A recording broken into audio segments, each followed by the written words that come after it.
জান্নাত ভ্রমণ করতে গেলাম, এমনি তাকায় দেখি সুন্দর একটা বালাখানা। আমি নবীর ওই বালাখানা দেখে আমার আকর্ষণ হয়ে গেল।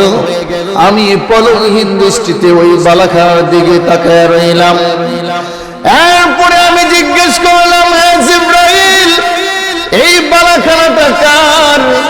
জিবরাইল বলল, ওগো নবীজি, এই বালাখানাটা হলো কুরাইশের এক যুবকের জন্য আল্লাহ বানাইছে। আল্লাহ নবী বলে, জিবরাইল, ওই যুবকটাকে? জিবরাইল বলে, ওই কুরাইশের যুবকের নাম হলো হযরত উমর। তো এবার আসুন, সাহাবা অথবা সাহাবী কাকে বলে? যে ঈমানের সাথে রাসূল করিম সাল্লাল্লাহু আলাইহি ওয়াসাল্লামকে দেখেছেন এবং মৃত্যুবরণ করেছেন ঈমানের সাথে, তাকে সাহাবী বলে। এর আরেকটা ব্যাখ্যা, এই ব্যাখ্যা আবার একজন সাহাবী পড়ে না, কারণ তিনি চোখে দেখেন না। আব্দুল্লাহ ইবনে উম্মে মাকতুম রাদিয়াল্লাহু আনহু, তিনি অন্ধ, তিনি দেখেন না চোখে। এই জন্য আরেকটা ব্যাখ্যা হলো, রাসূল করিম সাল্লাল্লাহু আলাইহি ওয়াসাল্লাম যাকে ঈমানের সাথে দেখেছেন তাকেও সাহাবী বলে। তো সাহাবীদের কি মর্যাদা?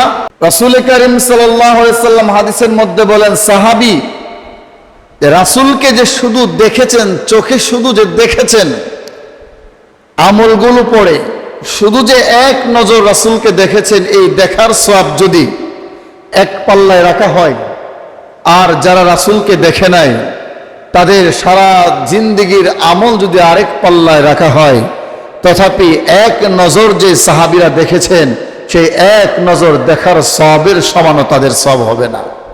আব্দুল্লাহ ইবনে মুবারক রাহমাতুল্লাহি আলাইহির কাছে এসে জিজ্ঞেস করলেন, আমিরে মুআবিয়া রাদিয়াল্লাহু আনহু, তিনি ছিলেন ইসলামের পঞ্চম খলিফা, তিনি রাসূলকে দেখেছিলেন, তিনি সাহাবী। আবার উমর ইবনে আব্দুল আজিজকে ইসলামের পঞ্চম খলিফা হয়, তিনি সাহাবী দেখেন, তিনি রাসূল দেখেন নাই, সাহাবী দেখেছেন। তাহলে দুজনের সম্মান আর মর্যাদা কি এক? আব্দুল্লাহ ইবনে মুবারক রাহমাতুল্লাহি আলাইহি বলেন, সাহাবীরা যে যুদ্ধের ময়দানে যাওয়ার জন্য যে ঘোড়াটা তারা ব্যবহার করতেন, ঘোড়া দৌড় দেওয়ার সময় যে ধুলা বালি ঘোড়ার নাকের মধ্যে লাগতো, কিংবা পায়ের মধ্যে যে ধুলাবালিগুলো লাগে, এই ধুলাবালিগুলো যদি এক পাল্লায় রাখা হয়, উমর ইবনে আব্দুল আজিজের মতো এরকম কোটি কোটি আল্লাহর ওলি যদি আরেক পাল্লায় রাখা হয়, তথাপি সাহাবীরা যুদ্ধের ময়দানে যাওয়ার জন্য যে ঘোড়া ব্যবহার করতেন, যে ঘোড়ার মধ্যে যে ঘোড়া দৌড় দিতে গিয়ে পায়ে কিংবা নাকে যে ধুলাবালিগুলো লাগতো, ওই ধুলাবালির পাল্লা ভারী হয়ে যেত। কত সম্মান, ঠিক কিনা? আর একটু জোরে বলেন। সাহাবীদের যে সম্মান আর ইজ্জত, পৃথিবীর কোনো মানুষের এরকম সম্মান ইজ্জত আছে? আল্লাহ কোরআনে বলেন, রাদিয়াল্লাহু আনহুম ওয়া রাদু আনহু, যে আল্লাহ রাব্বুল আলামিন সাহাবীদের প্রতি রাজি, এরকম সনদ স্বীকৃতি আল্লাহ সাহাবীদেরকে দিয়েছেন যে আমি আল্লাহ সাহাবীদের প্রতি রাজি, সাহাবী তোমরাও আমি আল্লাহর প্রতি রাজি হয়ে যাও। এরকম স্বীকৃতি সনদ আল্লাহ আমাদের প্রতি দেন নাই যে আল্লাহ আমাদের প্রতি রাজি আছে, এরকম আছে? নাই।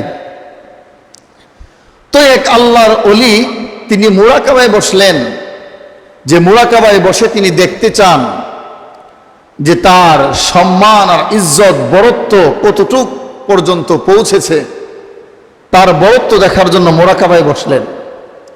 মুরাকাবায় যখন বসলেন, মুরাকাবায় বসেই দেখে দুইটা কালো পা দেখা যায়। তো আল্লাহর ওলি বলতেছে যে আমি মুরাকাবায় বসলাম আমার ইজ্জত আর সম্মান বরত্ব দেখার জন্য, এরকম দুইটা কালো পা দেখা যায় কেন?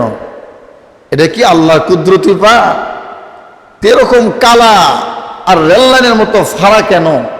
আল্লাহর কুদরতি পাও কিরকম কালা আর রেললাইনের মতো ফাড়া? এই কুদরতি পা কেন দেখা যায়? এমনি শুনে গাইবি আওয়াজ তার কাছে আসছে, হ্যাঁ আলেম,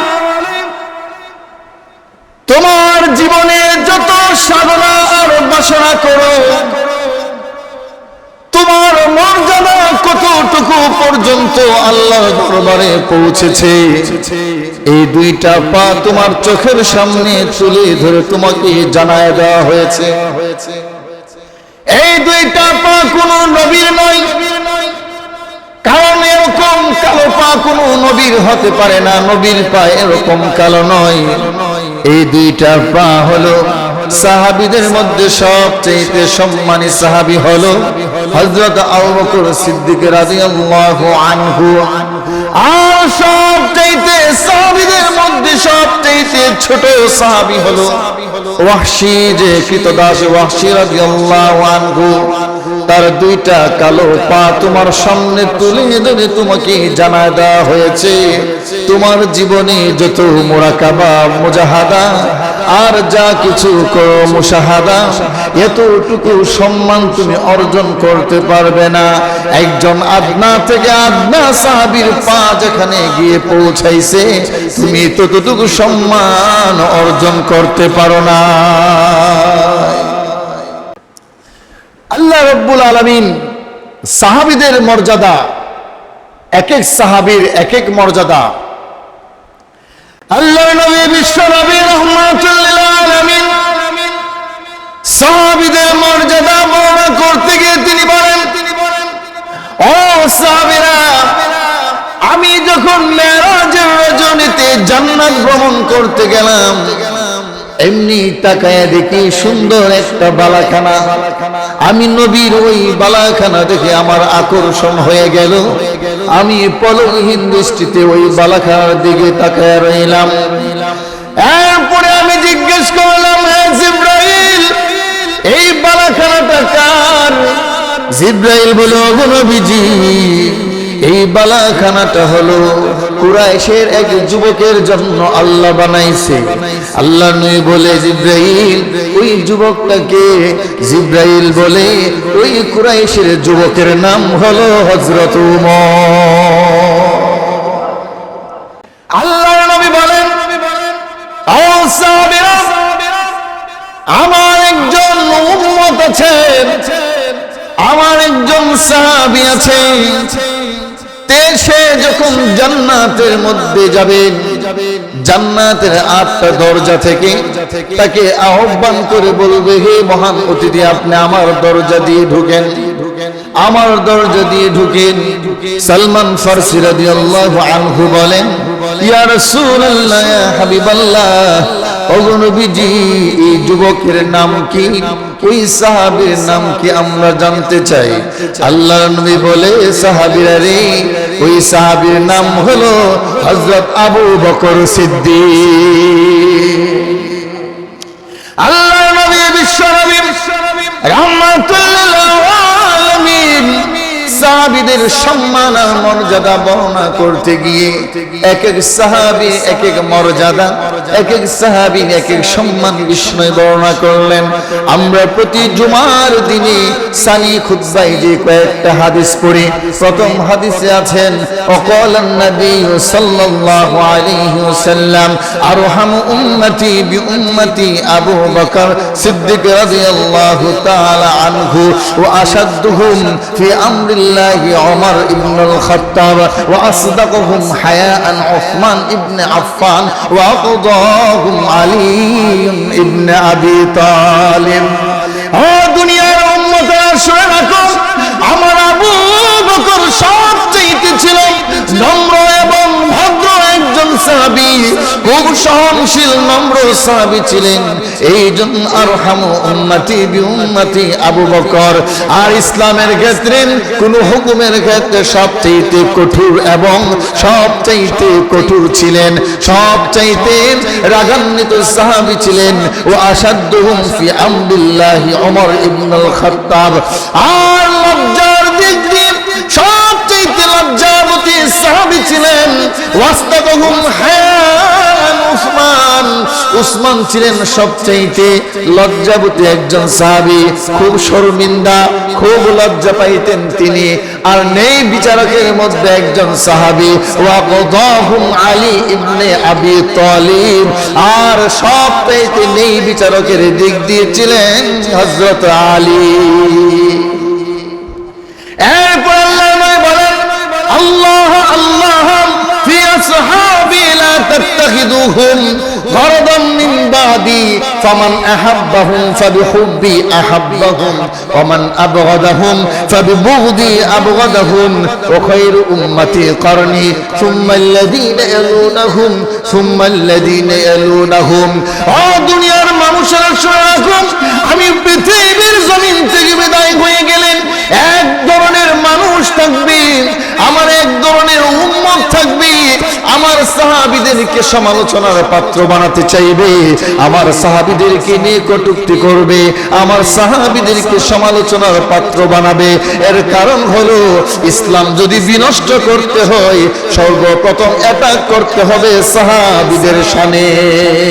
ঠিক কিনা বলেন? আর একটু জোরে বলেন। আল্লাহর নবী সাল্লাল্লাহু বলেন যে এক ধরনের লোক থাকবে যে আমার সাহাবীদের উপর টার্গেট থাকবে, সাহাবীদের উপর এমন টার্গেট, কারণ সাহাবীদেরকে যদি সমাজের মধ্যে কলঙ্কিত করা যায় তাহলে খুব সহজে ইসলামকে নষ্ট করা সম্ভব। ঠিক কিনা? আর একটু জোরে বলেন। সাহাবীদের উপর টার্গেট। এই জন্য আল্লাহর নবী বিশ্বনবী রাহমাতুল্লাহ আলামিন বলেন যে আমার সাহাবীরা হলো মাপকাঠি, আসহাবাকান নুজুম ইকতাদাইতুম বিইহতাদাইতুম। এই দুনিয়ার জমিনে তোমরা যখন চলতে যাবে তখন সাহাবীদেরকে তোমাদের প্রয়োজন হবে। এর কারণ হলো তুমি কার কথায় উঠবে আর বসবে, তুমি তোমাদের মাপকাঠি হিসেবে সাহাবীদেরকে অনুসরণ করো। আসহাবাকান নুজুম ইকতাদাইতুম বিইহতাদাইতুম। আমার সাহাবী হলো আকাশের নক্ষত্রের মতো, তোমরা যদি যে কোনো একজন সাহাবীকে অনুসরণ আর অনুকরণ করতে পারো তাহলে তোমরা হেদায়েতের রাস্তা পেয়ে যাবে। আর একটু জোরে বলেন না সুবহানাল্লাহ। এবার আমার প্রশ্ন হলো, সাহাবীদের জিন্দেগিতে কোনোদিন মাজার পূজা করছে? আর একটু আসতে বলেন। সাহাবীদের জিন্দেগিতে কোনোদিন উরুস মুবারক করছে? কোন সাহাবীর কবর জান্নাতুল বাকিতে মদিনায় 10,000-এর উপরে সাহাবীদের কবর সেখানে আছে। একটা কবরের উপরে পাকা আছে, একটা কবরের উপরে কি বলে কাপড় দেওয়া আছে, একটা কবরের মধ্যে বাতি জ্বালানো আছে। সেখানে আম্মাজান আয়েশা শুয়ে আছেন, উম্মুল মুমিনিন, সমস্ত মুমিনের মা আম্মাজান আয়েশা রাদিয়াল্লাহু আনহা, তিনার কবরের মধ্যে মনো বাতি জ্বালানো আছে। পাক্কা করা তো আছে, ওই কিছুই নাই। সাহাবীদের জিন্দেগিতে মাজার নাই, সাহাবীদের জিন্দেগিতে উরুস মুবারক নাই, সাহাবীদের জিন্দেগিতে ঈদে মিলাদুন নবী নাই। তোমরা এগুলা পাইলা কই? মা আর একটু জোরে বলেন, তোমরা কই পাইলে এগুলা? ঈদে মিলাদুন নবী। আমরা ঈদ মিলাদুন নবী মানি। ঈদ কি আমরা জানি কোরআন এবং হাদিসের ভিত্তিতে ঈদ মাত্র 2টা। আর একটু জোরে বলেন, ঈদ কয়টা? আর একটু জোরে বলেন। ঈদ হলো 2টা। কি কি? একটা হলো ঈদুল ফিতর আর একটা ঈদুল আযহা। 2টা ঈদ আমরা জানি। এর ব্যতিরেকে আর কোনো ঈদ আছে কিনা আমি জানি না। আপনারা যদি জানেন না থাকেন তাহলে আমারে জানাইতে পারেন। সাহাবীদের জিন্দেগি তালাশ করলে পাওয়া যায় তারা কোনোদিন বিশ্বনবীর জন্মদিনে আনন্দ উদযাপন করে নাই। সাহাবীদের জিন্দেগিতে পাওয়া যায় তারা কোনোদিন জিন্দেগিতে মাজার পূজায় লিপ্ত হয় নাই। সাহাবীদের জিন্দেগিতে পাওয়া যায় কোনোদিন গাঞ্জা খায় নাই। খাইছে? তোমরা যে গাঞ্জা খাও, আঞ্জা দিয়ে বয়ে আসে গাঞ্জা খা, আছে না নাই? আর একটু জোরে বলেন। এ বলে আশেকে রসুল। একে আশেকে রসুল। দাড়ি আর মুছ এমন ভাবে জমা করছে, রাস্তা খুঁজতে গেলে আঙ্গুল দিয়ে গুতায় গুতায় রাস্তা খুঁজে বের করতে হয়। হ্যাঁ, যদি জিজ্ঞেস করা হয় তুমি এরকম সুরত ধরছো কেন? আমি আশেকে রসুল আল্লাহ পাওয়ার জন্য। কি পাওয়ার জন্য? আল্লাহ পাওয়ার জন্য এরকম সুরত ধরছি। আর একটা দিয়ে একেবারে একদিন ল্যাংটা, একবারে ল্যাংটা, চালার চট একটা উপরে দেওয়া। লোকেরা দেখি পুরুষ মহিলা একসাথে তার পায়ের মধ্যে ধরে সোমা খাইতেছে। তখন আমি বললাম, এই ল্যাংটার পায়ে ধরে তোমরা চুমা খাচ্ছ কেন? তখন আমার বলে মুখ সামলায় কথা বললেন, মুখ সামলায়া কথা বললেন। তখন আমি বললাম, কি আছে আর না আছে তো সব দেখাই দিতেছে, ঠিক কি না? আর একটু জোরে বলেন। জিজ্ঞেস করা হলো, তুমি এরকম সুরত ভাল লাগে ল্যাংটা কেন? আল্লাহ পাওয়ার জন্য। কি পাওয়ার জন্য? ল্যাংটা। আচ্ছা, আমার প্রশ্ন হলো, রাসূলের হাদিসের মধ্যে আছেন, হ্যাঁ, হাঁটু থেকে নিয়ে নাভি পর্যন্ত ঢেকে রাখা কি দাইমি ফরজ?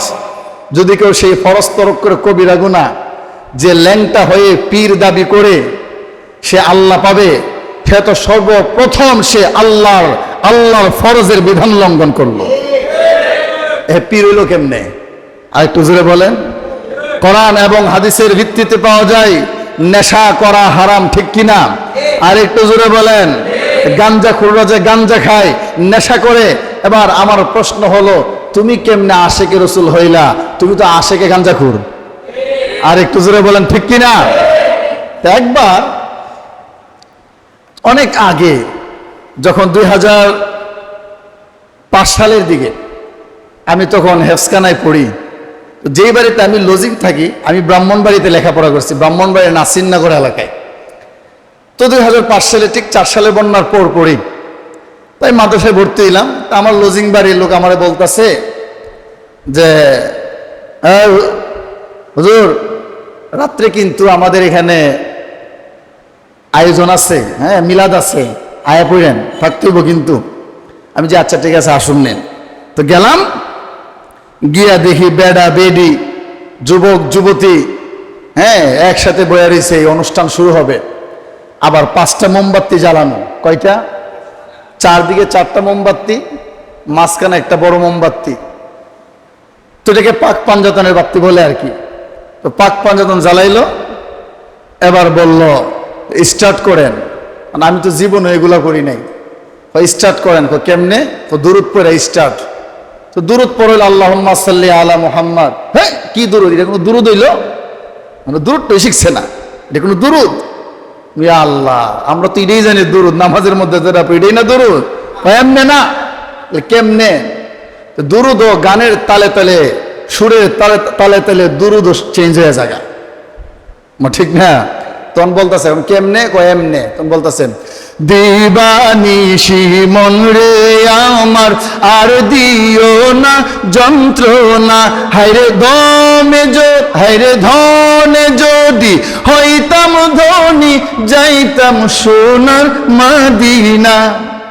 হায়রে, তখন আল্লাহুম্মা সাল্লি আলা সাইয়্যিদানা মাওলানা মুহাম্মদ। হায়রে, এবার দুরূদের মাঝখানে হায়রে করতে চাইল, কথা বলে না, ঠিক কিনা?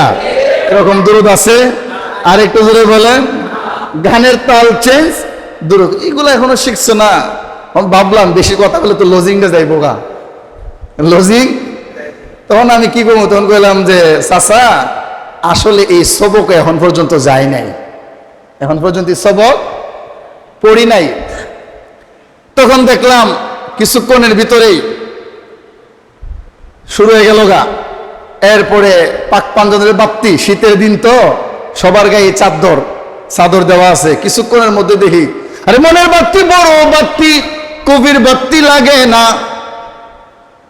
নাউজুবিল্লাহ বলতেন না? বন্ড বাবার মুরিদ হইলে নামাজ রোজা লাগে না, ঠিক কিনা? আরেকটু জোরে বলেন। আরে পানির তলে মোমবাতি ভান বাতাসে নিবে না, ভণ্ড বাবার মুরিদ হইলে নামাজ রোজা লাগে না। আছেন এরকম? এরপর একটু পরে দেখি হুক্কুর হাক্কুর করতে করতে, বনের বাতি তো আছে, এই বাতি থাকলে তো হাত ক্যামেরা যা দেখা যাবে সব, ঠিক কিনা? আরেকটু জোরে বলেন। তখন চাদর আর আসলের বাড়ি খায়া যে পাক পাঞ্জাতনের 5 বাতি ছিল, এটা নিব্বা গেছে গা। কিছুক্ষণ পরে দেখা যায় হাত দিয়ে কোন দিক দিয়ে গেছে কারো খবরই নাই। আর একটু জোরে বলেন, ঠিক কিনা? এইগুলা আশিকে রাসূল হতে। আর একটু জোরে বলেন। জশ্নে জুলুস আর মিছিল করে কখনো আশিকে রাসূল হওয়া যায়? আর একটু জোরে বলেন। ওরা কেমন আশিকে রাসূল দেখেন, তারা ব্যক্তির আশেক নয়, বরং ব্যক্তির মালের আশেক। আছে না নাই? আর একটু জোরে বলেন। ব্যক্তির মালের আশেক। একটা হলো ব্যক্তির আশেক, আরেকটা হলো ব্যক্তির মালের আশেক। মাঝে মধ্যে আমাদেরকে রাস্তাঘাটে পাইলে অনেক সময় এমন ভাবে ধরে, হুজুর খাইতেইব, আছে না এরকম? কথা বলেন, একটু জোরে বলেন না। একবার আমার মনে আছে, প্রায় আজ থেকে 6 বছর আগে সম্ভবত, ব্রাহ্মণবাড়িয়াতে আমি একটা প্রোগ্রামে গেছি। তখন আমার দাওড়ার বছর, দাওড়া পড়ি। তো এখান থেকে আসার পথে বিকালবেলা আমি আখাউড়া রেল স্টেশনে দাঁড়াইলাম। ব্রাহ্মণবাড়ি আখাউড়া নাম শুনছেন কিনা জানি না। আখাউড়া রেল স্টেশন দাঁড়াইছি, ব্রাহ্মণবাড়িয়াতে আসবো শহরে। তো আমার একজন বলতেছে, তো আপনারে দেখছি, আপনার মাহফিল শুনছি গতকালকে, যদি একটু মেহরবানি করে আমার বাড়িতে আসতেন, একটু আসেন। আমি না না না, এখন আপনার বাড়িতে যাওয়া যাবে না, আমার ট্রেন ছেড়ে দিব। তাই না, ট্রেন ছাড় তো না, কিন্তু যাইবেন আর আইবেন, এক গ্লাস শরবত খাইবেন।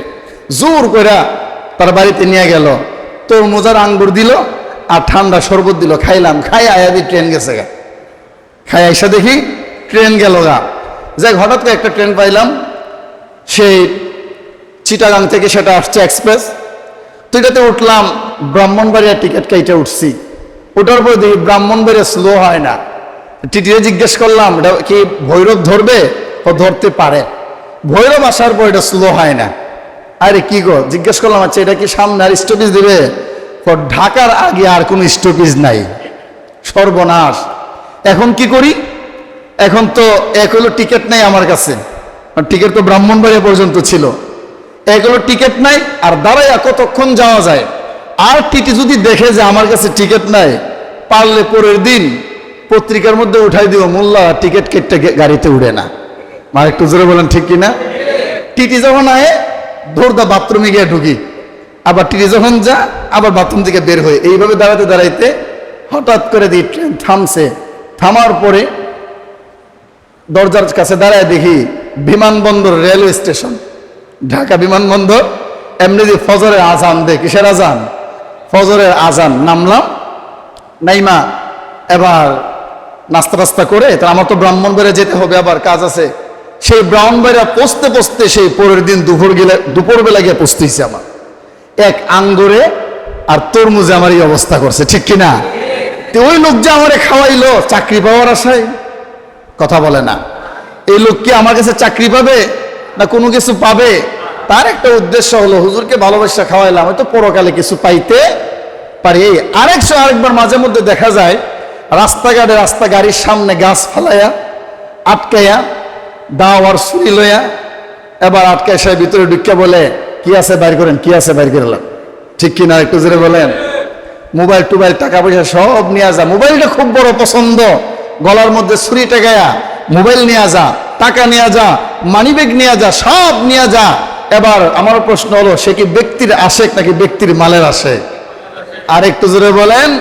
ঠিক তেমনি ভাবে আজ এই সমাজের মধ্যে রাসূলের নামে, রাসূলের উরুসের নামে, রাসূলের জশ্নে জুলুসের নামে, রাসূলের মাহফিলের নামে, বিভিন্ন ঈদে মিলাদুন নবীর নামে খিচুড়ি, সিন্নি, বিরিয়ানি, জিলাপি আর মিষ্টি পাকায়া আর গাঞ্জার আসর বানায়া নারী পুরুষ একত্রিত করে অনৈতিক, অনইসলামিক, অসামাজিক কার্যকলাপ করে ইসলামকে বিনষ্ট করে, দাও আর ছুরি ঠেকায়া যেমন ভাবে ডাকাতরা রাস্তাঘাট আটকায়া যাত্রীর গলার মধ্যে ছুরি ধরে যেমন ভাবে তাদের মাল আত্মসাৎ করা হয়, ঠিক তেমনি ভাবে এক ধরনের আশেক রাসূল দাবি করে, না আছে দাড়ি, না আছে কিছু, আর চুলের মধ্যে জট লাগায়া গোসল নাই, ওযু নাই, নামাজ নাই, রোজা নাই, ইসলামের কোনো নৈতিকতার আদর্শ তার মধ্যে নাই, বরং আশেক রাসূল দাবি করে ইসলামকে বিনষ্ট করার জন্য এক ধরনের ভণ্ড পাইতারা করে যাচ্ছে, ঠিক কিনা? সুতরাং ঈমান থাকতে আমরা ইসলামকে বিনষ্ট হতে দেব না ইনশাআল্লাহ। আমরা শিরক আর কুফরের পক্ষে নয়। আমরা শিরক আর কুফর দিয়ে এই দেশের আমজনতা, সাধারণ জনগণের ঈমান আমল হেফাজত করার দায়িত্ব প্রত্যেকটা আলেম ওলামার দায়িত্ব, ঠিক কিনা? মসজিদের মিম্বর এটা খামুকা এক মিম্বর নয়, মন ভরা মতো কথা বলার জায়গা এই মিম্বর নয়, ঠিক কিনা বলেন?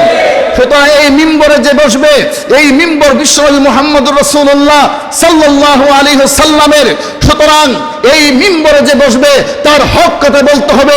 শিরকের বিরুদ্ধে, কুফরের বিরুদ্ধে, বেদাতের বিরুদ্ধে যতগুলো অন্যায় অশ্লীল কাজ আছে প্রত্যেকটার এগুলোর বিরুদ্ধে কথা বলার দায়িত্ব প্রত্যেকটা ইমাম এবং খতিবের, ঠিক কিনা বলেন? এই জন্য আমাদের উচিত হলো শিরিক কুফর আমরা তো করবই না, বরং অন্যদেরকে আমরা সেই শিরিক কুফর করতে দেব। আর একটু জোরে বলেন, কখনো আমরা এগুলা সাপোর্ট করি নাই, করব না। জোরে বলেন ঠিক কিনা? কারণ সাহাবায়ে কেরামদের ইতিহাস দেখলে পাওয়া যায় তারা রাসূলের জন্য জীবন দিয়েছে, রাসূলের জন্য ঘর বাড়ি ছেড়ে দিয়েছে, এমনকি সন্তান ছেড়ে দিয়েছে, স্ত্রী ছেড়ে দিয়েছে, ঠিক কিনা? আর একটু জোরে বলেন ঠিক কিনা? আল্লাহ রসুলের জন্য, দ্বীনের জন্য, রাসূলের সম্মান ইজ্জত রক্ষা করতে যদি জীবন দিতে হয়, আমরা জীবন দিতে প্রস্তুত আছি কিনা বলেন? আমরা জীবন দেব, দরকার হলে তবু রাসূলের সম্মানে একটু আঘাত হানতে আমরা দেব না, ঠিক কিনা বলেন? রাসূলকে নিয়ে কটূক্তি করবা তুমি খানকায় বসে বসে, আর সাধারণ তাওহীদি জনতা আর মুসলমানরা বসে বসে আঙ্গুল চুষবে, সেই দিন আর দিন নাই, ঠিক কিনা বলেন? যদি কেউ দালালি করতে আসে ওই ভণ্ডদের পক্ষ নিয়ে, সুতরাং আমরা বলবো তুমিও ইহুদিদের দালাল। কারণ ভণ্ড যারা আছে তারা ইহুদিদের দালাল, তাদের পক্ষ নিয়ে তারাও দালাল। জোরে বলেন ঠিক কিনা?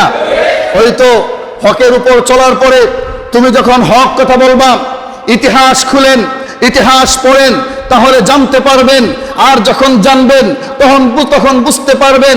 আর যখন বুঝবেন তখন আপনার ইতিহাস আপনার চোখের সামনে ক্রিস্টাল ক্লিয়ার সূর্যের মতো ঝলঝল হয়ে আপনার সামনে প্রকাশিত হয়ে যাবে। আপনি বুঝতে পারবেন এটা অন্যায়, এটা অবিচার, এটা জুলুম, এটা অত্যাচার। আপনি এমনিতে বুঝতে পারবেন। আপনার ইতিহাস পড়েন, দেখতে পারবেন হকের উপর থাকলে জুলুম আসবে, হকের উপর থাকলে আপনার উপরে গজব আসতেই পারে, হকের উপর থাকলে আপনার হাতে হাত করা লাগবে, হকের উপর থাকলে থানায় গ্রেফতার করে রিমান্ড দিবে, হকের উপর থাকলে জেলখানায় বন্দি করবে, হকের উপর থাকলে এমন হতে পারে ফাঁসির কাস্টে ঝুলতে হবে, হকের উপর থাকার পরে তোমার লাশ ডাস্টবিনে পড়েও থাকতে পারে, তোমাকে দাফন কেউ করবে না। কিন্তু মনে রাখো, এত যদি এরকম অবস্থার সামনে আসে, তথাপি 1 ইঞ্চি পরিমাণও আল্লাহর হক থেকে, রাসূলের সুন্নাহ থেকে 1 ইঞ্চি পরিমাণ আমরা দূরে যাব না, ইনশাআল্লাহ আমরা যাব না। তবে হ্যাঁ, একটা কথা না বললেই হয় না, যেমন আমাদের দেওয়ানবাগী, ভণ্ড দেওয়ানবাগী সাধারণ জনতার উপরে তারা ভিতর থেকে আগে আঘাত করেছে, এটাই সত্য। করার পরে হঠাৎ করে শুনি 2 পক্ষের সংঘর্ষ, পাল্টা দেওয়া শুরু হয়ে গেছে, ঠিক না? এটা আপনারা সাক্ষী কিনা জোরে বলেন? এক পর্যায়ে এটা ভাঙচুর হয়েছে, হ্যাঁ, অনাকাঙ্ক্ষিত ঘটনা ঘটেই গিয়েছে, ঠিক না? অনাকাঙ্ক্ষিত ঘটনা ঘটেছে। অনেকের প্রশ্ন, অনেকের দুনিয়ার প্রশ্ন আমার কাছে আয়সা করতেছে, হুজুর এই যে লুটপাট করলো, এটা কি ঠিক করলো? এটা কি আদৌ কি ইসলাম সাপোর্ট করে? মানে হ্যাঁ বেটার প্রশ্নের উত্তর আমি দিমু কেমনে এখন? কোন আদৌ কি ইসলাম এটা সাপোর্ট করে? লুটপাট, ভাঙচুর ইত্যাদি এগুলা কি সাপোর্ট করে? আমি লুটপাটের বিষয় বলি যে লুটপাট কি ইসলাম সাপোর্ট করে? লুটপাট কেন? একজনের মনে কষ্ট দেওয়া তো ইসলাম সেটা সাপোর্ট করে না, ঠিক না? আরেকটু জোরে বলেন, এটা কি মনে কষ্ট দেওয়ার ব্যাপার? এটা তো মনে কষ্ট দেওয়ার ব্যাপার না, এটা হলো শিরিকের বিরুদ্ধে, শিরিকের বিরুদ্ধে, কুফুরের বিরুদ্ধে তাওহীদি জনতার সেটা প্রতিবাদ, ঠিক কিনা? আরেকটু জোরে বলেন। এখন বললাম যে সমস্যা কি? না এটা কি ঠিক করছে? এটা কি ঠিক? এটা কি কষ্ট না? তো নাই বললাম যে ভাই আপনার কি কষ্ট লাগতেছে? হ্যাঁ, আমি সামান্য এই মাল জনতা নিয়ে গেছে, তার মাল লয়ে গেছে গা, আপনার কষ্ট লাগতেছে, ঘর ভাঙচুর করছে, কষ্ট লাগতেছে। তিনি যখন খানকায় বসে আল্লাহর বিরুদ্ধে কথা বলেছিল, রাসূলের বিরুদ্ধে কথা বলেছিল, অশ্লীল কথা বলেছিল, মা ফাতেমা রাদিয়াল্লাহু তাআলা আনহাকে তার স্ত্রী বানাইছিল, এমন কথা আল্লাহর বিরুদ্ধে সে কথা বলেছে। তিনি বলেছিল যে আল্লাহ নাকি পেরেশান থাকে সব সময়, কোনো কিছু চাইলে আল্লাহর কাছে। এমনও বলেছে, তার মুরিদেরা বলে তারা নাকি মাঝে মধ্যে আল্লাহর সূরতও দেখা যায়, আল্লাহর সূরতে দেখা যায়। আবার তিনি নাকি মাঝে মধ্যে নবীর বেশেও তারা দেখা যায়। হ্যাঁ, তার সন্তানকে নাকি ফাতেমা রাদিয়াল্লাহু তাআলা আনহা এসে বলতেছে যে হো তোমার আব্বার সাথে আমি আগেও ছিলাম, এখনো আছি, ভবিষ্যতে থাকবো, তোমার আব্বা তো আমার স্বামী। ওই কথা ক্লিয়ার, পরিষ্কার। সমস্ত ভণ্ড বাটপাড়ার চিটারগুলো সামনের দিকে বয়া খাও, জি বাবা পরিষ্কার, ঠিক কিনা? আরেকটু জোরে বলে পরিষ্কার। তো ওই কথাগুলো যখন বলেছিল, আল্লাহর বিরুদ্ধে কথা বলেছিল, রাসূলের বিরুদ্ধে কথা বলেছিল, ফাতেমা রাদিয়াল্লাহু তাআলা আনহা যিনি সমস্ত মহিলাদের সর্দারনী, তিনাকে নিয়ে কথা বলেছিল, ইসলামকে নিয়ে কটূক্তি করেছিল, রাসূলের সুন্নাহকে নিয়ে কটূক্তি করেছিল, কোরআনকে নিয়ে অপব্যাখ্যা করেছে, তখন আপনার কষ্ট লাগে নাই? মা কথা বলে না। তখন তো আপনার কষ্ট বেশি লাগা দরকার ছিল, বা ঠিক না? সে যে লুটপাট করে থাকে, যদি ইসলামের শরীয়তের দিক দিয়ে, মাসালার দিক দিয়ে, এটা বড় বড় ফতোয়া বিভাগ থেকে মাসালা, এটা আমার দায়িত্ব না মাসালা দেওয়া। এই মাসালা দেওয়ার দায়িত্ব ফতোয়া বিভাগ দিবে। আমি ফতোয়া বিভাগ না এখানে, ঠিক না? আমি ফকিহ না, সুতরাং এই মাসালা দিবে ফতোয়া বিভাগ, আমি সেই মাসালা দিতে যাব কেন? তবে হ্যাঁ, ইসলাম কখনো লুটপাট সমর্থন, তো জোরে বলেন, লুটপাট সমর্থন ইসলাম করে না। তবে এরকম ভাঙচুর হওয়ার পরে সামনে পড়ে থাকলে মানুষ এটা নেই, এটা স্বাধীনতার শুরু থেকে আসছে। আমরা ৭১-এর যুদ্ধ দেখি নাই, তবে ৭১-এর যুদ্ধের ইতিহাস আমরা পড়েছি এবং শুনেছি। আমরা পড়েছি এবং মুরব্বীদের কাছ থেকে শুনেছি যে ৭১-এর যুদ্ধের সময় যত মাল সামানা ছিল একবার কয়েক মাস লাগতে খালি নিতেই আছে, ঠিক না? আর একটু জোরে বলেন। এমনও বঙ্গবন্ধু সেই ভাষণে বলেছিল, তো সুরের দল সব লয়ে গেছে, কিন্তু আর কয়েকটা সুর কেন বাংলাদেশে রেখে গেছে, ঠিক কিনা? আর একটু জোরে বলেন। ৭১-এর যুদ্ধের ইতিহাস আমরা জানি। যুদ্ধের মধ্যেও এই মাল সামানা নিয়ে কত কিছু হয়েছে, কত কিছু হয়েছে, মারামারি ভাঙচুর ইত্যাদি ইত্যাদি কত কিছু হয়েছে। পরবর্তীতে এভাবে আস্তে আস্তে অনেকবারই হয়েছে। দেওয়ানবাগির সম্পর্কে জেনেছে, এর আগে অনেকবার হয়েছে। আমরা ২৪ এসে ৫ আগস্টে যে এক অবস্থা হয়েছিল, গণভবন লুটপাট হয়েছে কিনা? আর একটু জোরে বলেন। এবার আমার প্রশ্ন হলো, বর্তমান সমাজের সেই ছাত্র সমাজ কিংবা এই তাহুদি জনতা, যে কোনো মানুষই হোক, এই লুটপাট শিখছে কোথার থেকে? ৭১-এর যুদ্ধ থেকে, ঠিক কিনা? আর একটু জোরে বলেন। তারা ওইখান থেকে এগুলো শিখছে, জানছে, মনে করছে এগুলো গনিমতের মাল হিসেবে নিয়ে যে যেমন মন চায় এগুলো নিয়ে নিছে। তবে হ্যাঁ, এগুলো ঠিক না, আমরা অন্যের সম্পদের দিকে যাব না। তবে হ্যাঁ, এখানে একটা হাদিস আছে, যারা হারাম সম্পদ কামাই করবে, হারাম সম্পদ হারামভাবেই যাবে। আর একটু জোরে বলেন, ঠিক কিনা? সেটা দেওয়ানবাগি হোক কিংবা এলাকার কোনো প্রভাবশালী হোক, সেটা আমার বাপ হোক কিংবা আমার দাদা হোক। আমার দাদাও যদি হারাম ইনকাম করে, জনতার সম্পদ লুণ্ঠন করে, হারাম আর অবৈধ পয়সা যদি ইনকাম করে, কোনো না কোনো এক সময় আরেকজন এসে তার সম্পদ দখল করেই ছাড়বে, ঠিক কিনা বলেন? আপনি যে মাসালা খুঁজেন, এই মাসালা দিকে ওই দিকে ইঙ্গিত করবে। হারাম সম্পদ যদি আপনি কামান, এই হারামটা হারাম দিকেই যায়, এটা থাকে না বেশি সময়। আপনি দেখেন, আপনি হারাম আর হালাল একত্রিত করেন। আমরা জানি কুকুর হারাম, ঠিক কিনা? আরেকটু জোরে বলেন। একটা কুকুর বছরের বাচ্চা দেখো, এটা কথা বলে না। একটা কুকুর বাচ্চা দেখো, এটা 7টা বাচ্চা দেয়, জানেই না। একটা কুকুর বছরে বাচ্চা দেয় 7টা। এবার আমার প্রশ্ন হলো, যারা গাভী পালেন, একটা গাভী বাচ্চা দেখো, এটা হ্যাঁ? এবার কুরবানি আসলে কুত্তা খুঁজে পাওয়া যায়, কথা বলে না। কুরবানির হাটে উঠে কি লক্ষ লক্ষ গরু উঠে, আর কুকুর বাচ্চাদের বছরে 7টা, গরু বাচ্চাদের বছরে 1টা। তো গরুর বাচ্চা অভাব নাই, কিন্তু কুকুরের বাচ্চা খুঁজেই পাওয়া যায় না। এর দ্বারাই বোঝা গেল হারাম কখনো থাকে না, হালালি ঠিকই থাকে। আর একটু জোরে বলেন, ঠিক কিনা? যাই হোক, আমরা বলছিলাম সাহাবীদের কথা, সাহাবীদের ইতিহাস। সাহাবীরা হলো আমাদের মাপকাঠি। আর একটু জোরে বলেন। সাহাবীরা হলো আমাদের মাপকাঠি। সাহাবীদের ইতিহাস আপনি পড়েন, সাহাবীদের ইতিহাস যখন আপনি পড়বেন, ইতিহাসের মধ্যে স্পষ্ট পাবেন সাহাবীদের জিন্দিগিতে কোনোদিন ঈদে মিলাদুন্নবী তারা পালন করেন নাই। সাহাবীদের জিন্দিগির পরে তাবেঈর জিন্দিগি, তারা কোনোদিন ঈদে মিলাদুন্নবী পালন করে নাই। তাবেঈন যারা ছিলেন, তারা ঈদে মিলাদুন্নবী পালন করেন নাই। 4 মাযহাবের 4 ইমাম, তারা কোনোদিন ঈদে মিলাদুন্নবী পালন করে নাই। খুলাফায়ে রাশিদিন, তারা কোনোদিন ঈদে মিলাদুন্নবী পালন করে নাই। সালফে সালেহিন, তারা কোনোদিন ঈদে মিলাদুন্নবী পালন করে নাই। তাহলে তুমি কই থেকে ঈদে মিলাদুন্নবী পাইলা? আর একটু জোরে বলেন না, ঠিক কিনা? কই পাইলা? সাবধান, এগুলো করা যাবে না। আমাদের সমাজে প্রচলিত আরেকটি ভুল আমি ভাঙ্গাই দিই, মিলাদ শব্দ। আমরা অনেক সময় বলি, হুজুর মিলাদ আছে। আদৌ কি আপনি জানেন মিলাদ শব্দের অর্থ কি? এখানে কেউ আছেন মিলাদ শব্দের অর্থ কি বলতে পারবেন? কথা বলেন। মিলাদ শব্দের অর্থ কি? জন্ম। এবার একজনের বাবা মারা গেছে, হুজুর আব্বার তো আজকে 40, আব্বার জন্য আজকে মিলাদ হবে। কথাটা কি আজও সহি নাকি ভুল? প্রশ্ন শিক্ষিত সমাজের কাছে, যুবকদের কাছে আমার প্রশ্ন, আব্বা মারা গেছে 40 দিন, আজকে 41 দিন আজকে, অথবা 7 দিন বা 4 দিন, আব্বার জন্য আজকে মিলাদ, এই শব্দটা কি সহি নাকি ভুল? আর একটু জোরে বলেন। আব্বার মৃত্যুর দিন জন্ম হইল কবে? মিলাদ শব্দের অর্থ জন্ম। মিলাদ ইসনা ফাইলের সিগা। মিলাদকে, মিলাদ শব্দের অর্থ জন্মদিন বলা হয়, জন্মের দিনকে মিলাদ বলা হয়। সুতরাং মিলাদ দে বলেন আসেন মিলাদ, মিলাদ আয়েন একটু মিলাদ, না, আমরা এই সমাজ থেকে প্রচলিত ভুলটা আমরা সরিয়ে নিতে হবে আস্তে আস্তে। এটা প্রচলিত একটা ভুল আস্তে আস্তে চলে আসছে। মিলাদ, মিলাদ অর্থ জন্মদিন। তা আপনি তো আপনার বাবার রুহের মাগফিরাত কামনে দোয়া করতেছেন, অথবা আপনার সন্তান অসুস্থ দোয়া চাইছেন বা দোয়ার আয়োজন করেছেন বাসার মধ্যে, অথবা আপনার সংসার শান্তির জন্য দোয়ার আয়োজন করলেন, এখানে মিলাদ শব্দ আসবে কেন? আমার প্রশ্ন জাতির কাছে, ঠিক না? একটু জোরে বলেন, মিলাদ শব্দ আসবে কেন সেখানে? এতটুকু বলতে পারেন যে দোয়ার আয়োজন করছি, একটু দোয়া, আমার আব্বার জন্য একটু দোয়ার আয়োজন, বা দোয়ার মাহফিল, দোয়ার মাহফিল, দোয়ার আয়োজন। মিলাদ শব্দ আমরা বলবো? এটা মিলাদ শব্দ আমরা বলবো না, আমরা খেয়াল রাখবো। মিলাদ শব্দের অর্থ হলো কি? জন্মদিন। আপনার বাবার মৃত্যুর দিন জন্মদিন এলাকা টিকা, এটা নিজে নিজে কাজ করবেন, নিজে নিজে আপনি বসে বসে চিন্তা করবেন আসলে কি এটা কি সহি নাকি ভুল, এটা খেয়াল করবেন। মিলাদ শব্দের জন্মদিন। যাই হোক, সাহাবায়ে কেরাম রাদিয়াল্লাহু তাআলা আনহু যারা ছিলেন, তারা রাসূলের সবচাইতে বেশি আশেক ছিলেন, ঠিক কিনা? আর একটু জোরে বলেন, এর চাইতে আশেক আর কেউ আছে?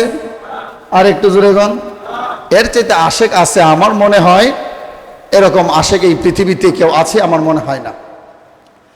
আল্লাহর নবী, বিশ্ব নবী রাহমাতুল আলামিন বলেন, হযরত বেলাল হাবশীকে বলেন, ও বেলাল, কাল কিয়ামতের কঠিন ময়দানে আল্লাহ যখন আমাকে আহ্বান করবে জান্নাতের গেটটা খোলার জন্য, ওই জান্নাতের গেটের চাবি আমি বিশ্ব নবীর হাতে থাকবে।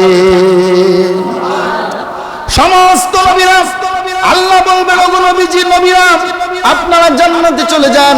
সমস্ত নবীরা জান্নাতে যাবে, জান্নাতে গিয়ে ডাক দিবে, জান্নাতের গেটটা খুলে দেন।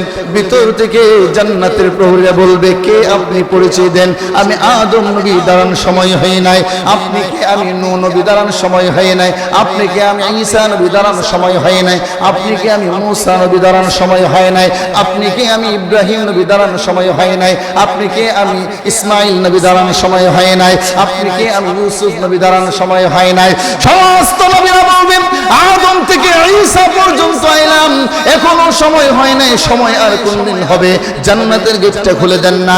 জান্নাতের প্রহরীরা বলবে, জান্নাতের গেটের বাহিরে তালা দিয়া, সেই তালা খুলতে গেলে চাবির প্রয়োজন। চাবি আমাদের কাছে নাই। চাবি কার কাছে? চাবি বিশ্ব নবীর কাছে। বিশ্ব নবী কোথায়? বিশ্ব নবী এখনো কি আসে নাই? না, বিশ্ব নবী এখনো আসে নাই। বিশ্ব নবী কোথায়? বিশ্ব নবী এখনো হাসরের মাঠে মাকামে মাহমুদাই পড়ে উম্মতি উম্মতি বলে কান্তাছে। এবার নবীরা বলবে, কোন দিন আসবে বিশ্ব নবী? প্রহরীরা বলবে, উম্মতের চূড়ান্ত ফায়সালা না হওয়া পর্যন্ত আল্লাহর নবী জান্নাতে একটা কদম পা বাড়াবে না।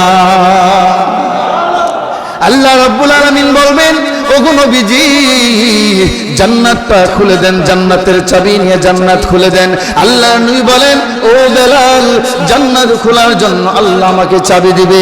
তখন আমি বেলাল তোমাকে আহ্বান করব আমার উটের লাগাম দেওয়ার জন্য।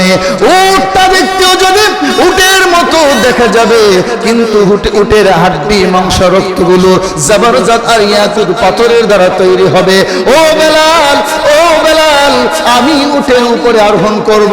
আমার ডান পায়ে থাকবে আবু বকর সিদ্দিক, বাম পায়ে থাকবে ওমর ইবনুল খাত্তাব। আর ও বেলাল, তুমি আমার উটের লাগাম ধরে ধরে আমার সামনে থাকবে। আল্লাহর তৈরি জান্নাতে তুমি বেলাল আমার সঙ্গে প্রবেশ করবে। এই বেলালে হাফসিকে, বেলালে হাফসি এত সম্মান আর ইজ্জত কেন? যে বেলালের কোনো চেহারার কোনো কোয়ালিটি নাই। বেলালের না ছিল চেহারা, না ছিল বংশের পরিচয়, না ছিল বাড়ি, না ছিল কোনো তার কোয়ালিটি। বেলালের কোনো কিছুই ছিল না। বেলালের বাড়ি ছিল আফ্রিকায়, সে থাকতো মক্কায়। বেলালকে মক্কার লোকেরা কাউয়া, কালো কাউয়া বলে আখ্যায়িত করত, আর বাদাইম্মার ঘরের বাদাইম্মা বলতো, গোলামের ঘরের গোলাম বলতো। বেলালও ছিল গোলাম, বেলালের বাবাও ছিল গোলাম, গোলামের ঘরের গোলাম বলতো। কিন্তু বেলালের তো সম্মান আর ইজ্জত কেন? বেলাল হাফসি যখন ইসলাম গ্রহণ করলেন, মনে মনে আল্লাহর নাম যখন তার কণ্ঠে উচ্চারণ করলেন, হুমায়রা গোত্রের লোকেরা বেলাল হাবশিকে উত্তপ্ত বালিকার মধ্যে শোয়াইয়া গরম পাথর তার বুকের মধ্যে চাপা দিয়ে রাখলো। এবার হুমায়রা গোত্রের লোকেরা বলে, ও বেলাল, এক আল্লাহর তাওহীদ বাদ দিয়ে, আল্লাহ এবং তার রাসূলকে বাদ দিয়ে আমাদের দলে চলে আসো, আমাদেরকে মেনে নাও, এই কষ্ট আর হবে না, তোমাকে আমরা মুক্তি দিয়ে দেব, আর কষ্ট হবে না। বেলাল তার জবান দিয়ে বলে, আহাদ আহাদ, এক আল্লাহর জন্য জীবন পেয়েছি, জীবন যদি দিতে হয় আল্লাহর জন্য জীবন দেব, আর মরতে যদি বাঁচতে যদি হয় আল্লাহর জন্য বাঁচবো, মরতে যদি হয় আল্লাহর জন্য মরবো, আমি এক সেকেন্ডের জন্য ঈমান হারা হব না। এবার বলে, ও বেলাল, তুমি যদি আমাদের দলে না আসো তাহলে কিন্তু তোমার মৃত্যু হবে। বেলাল ডাক দিয়ে বলে, জীবন চলে গেলে জীবন ফিরে পাওয়া যায়, কিন্তু ঈমান যদি চলে যায় আর জিন্দেগিতে কোনোদিন ঈমান খুঁজে পাবো না। এই বেলালের তো সম্মান হযরত আবু বকর বলেন, ও বেলাল, তোমাকে যখন গালিকার উপরে পাথর চাপা দিয়ে যখন বলেছিল আল্লাহর নাম না বলতে, ও বেলাল, আল্লাহর নাম তো একটু আস্তে বললেই তো হতো, তাইলে তো তোমাকে তো কষ্ট দিত না। বেলাল ডাক দিয়ে বলেন, ও আবু বকর সিদ্দিক, আপনি জানেন না আমি আমার আল্লাহর নামে তো মজা, আমার আল্লাহর নাম যখন আমার কণ্ঠে তুলেছি, আমি যখন আমার আল্লাহর নাম বলি, আমার চোখের সামনে তাকায় দেখি আমার আল্লাহ আমার সামনে, আমার আল্লাহর ভালোবাসা, আমার আল্লাহর রহমত আমার চতুর্দিক দিয়ে বেষ্টন করে রেখেছে। এত মজার নাম আমার আল্লাহ, আমার আল্লাহর নাম যখন জপি, এত মজার নাম কেমনে আসতে বলি গো আবু বকর সিদ্দিক, এই জন্য আমি আমার আল্লাহর নাম আসতে বলতে পারি না। এই বেলালে হাবশি কেমন ভালোবাসা ছিল বিশ্ব নবীর উপর। আল্লাহ নবী, বিশ্ব নবী রাহমাতুল্লিল আলামিন যেদিন পৃথিবী থেকে বিদায় হয়ে গেলেন, বেলালে হাবশি আর আজান দেয় না। মক্কার লোকেরা, মদিনার সাহাবীরা এসে বলে, আবু বকর সিদ্দিক, ওমর সবাই এসে বলে, ও বেলাল, আজান দাও। বেলাল বলে, ও আবু বকর, ও ওমর, ও আলী, আমি যদি আজান দিই আমার নবী কি নামাজে আসবে? আমি যখন আগে আজান দিতাম আমার নবী নামাজে আসতো, নামাজে দাঁড়াইতো। ও সাহাবীরা, আমার নবী তো এখন আসে না, আমি কার জন্য আজান দেব? বেলালে হাবশি কষ্টে আর দুঃখ পাইয়া মদিনা ছেড়ে দিয়া দামেস্কে চলে গেলেন, আর আসে না। হঠাৎ একদিন আল্লাহর নবী, বিশ্ব নবী রাহমাতুল্লিল আলামিন বেলালকে স্বপ্ন দেখায় বলে, ও বেলাল, তুমি মদিনা থেকে কেন চলে এসেছো? তুমি কি আমাকে আর আজান শোনাইবে না? তুমি বেলাল মদিনা থেকে কেন আসলা? এবার বেলাল বলে, নবী গো, আপনি মদিনায় নাই, আমি আগে আজান দিলে আপনাকে মদিনা আপনি নামাজে আইতেন, কিন্তু এখন তো আপনাকে দেখি না, এই জন্য আমি দামেস্কে চলে আসছি। আল্লাহ নবী, বেলাল, তুমি যদি মদিনায় না যাও আমার খারাপ লাগে, তোমার আজান আমি রওজা থেকে না শুনলে আমি নবী কষ্ট পাই, বেলাল তুমি মদিনায় চলে যাও। বেলাল হাবশি দামেস্কে থেকে রওনা হলেন মদিনার দিকে। আস্তে আস্তে গভীর রজনী, তাহাজ্জুদের টাইম হয়ে গেল। মদিনায় একটা জয় হয়ে গেল, মদিনায় একটা আলোচনা হয়ে গেল। বেলাল ফিরে এসেছে। সমস্ত সাহাবীরা আসলো, ও বেলাল, আজান দাও, তোমার কণ্ঠে কতদিন আজান শুনি না। বেলাল আজান দিতে রাজি হয় না। আবু বকর বলেন, আমাদের কথায় বেলাল কোনদিন আজান দিবে না। যাও হাসান হুসাইনকে গিয়ে বলো, তারা দুই ভাই যদি এসে বলে বেলাল কি, তাহলে বেলাল আজান দিবে। এর কারণ হলো বেলালে হাবশি হযরত হাসান হুসাইন দেখতে বিশ্ব নবীর মতো দেখা যাইতো। হাসান হুসাইন আয়েশা বলল, ও বেলাল, আজান দাও গো, নানা মুয়াজ্জিন আজান দাও, তোমার আজান কতদিন ধরে শুনি না, তুমি একটু আজান দাও, তোমার আজান শুনতে চাই। বেলাল বলে, না, আমি আজান দিলে নবী আসতো, এখন আসে না। হাসান হুসাইন বলে, ও নানা মুয়াজ্জিন, তুমি কি আজান দিবা না? তোমার আজান শুনতে মন চায়, আজান দাও। বেলালে হাবশি দাঁড়াইলো তাহাজ্জুদের আজান দেওয়ার জন্য। আল্লাহু আকবার, আল্লাহু আকবার, আশহাদু আল্লা ইলাহা ইল্লাল্লাহ, আশহাদু আন্না মুহাম্মাদুর রাসূলুল্লাহ বলার সাথে সাথে বেহুশ হইয়া জমিনের মধ্যে পড়ে গেলেন। সাহাবীরা বেলাল হাবশির মাথার মধ্যে পানি দিলেন, হুঁশ ফিরে বলল, ও বেলাল, বেলাল বাকি আজান শেষ করো। বেলাল বলে না, আমি আজান দিতে পারি না। কেন আজান দিতে পারো না? আমি আজান দিলে নবী নামাজে আইতো, এখন তো নবী নামাজে আসে না, আমি সহ্য করতে পারি না। বেলাল ডাক দিয়ে বলে, ও সাহাবীরা, আশহাদু আন্না মুহাম্মাদুর রাসূলুল্লাহ বলে তোমরা টিকে থাকতে পারো, দাঁড়ায় থাকতে পারো, কিন্তু আমি বেলাল একটা মুহূর্তের জন্য দাঁড়ায় থাকতে পারি না। এই ছিল বেলালে হাবশির কত ভালোবাসা, আর এই ভালোবাসার কারণে আজ বেলালের এত সম্মান আর ইজ্জত, ঠিক কিনা বলেন? আরেকটু জোরে বলেন। এই জন্য আমাদের উচিত হলো আল্লাহ এবং তার রাসূলকে ভালোবাসা, ঠিক কিনা? আরেকটু জোরে বলেন। জীবনের সব কিছু দিয়ে আমরা আমাদের রাসূলকে ভালোবাসবো, রাসূলের জন্য জীবন দিতে থাকবো, রাসূলের জন্য যা কিছু আছে সব দিয়ে জীবনের শেষ মুহূর্ত দিয়ে আমরা রাসূলের জন্য লড়বো ইনশাআল্লাহ।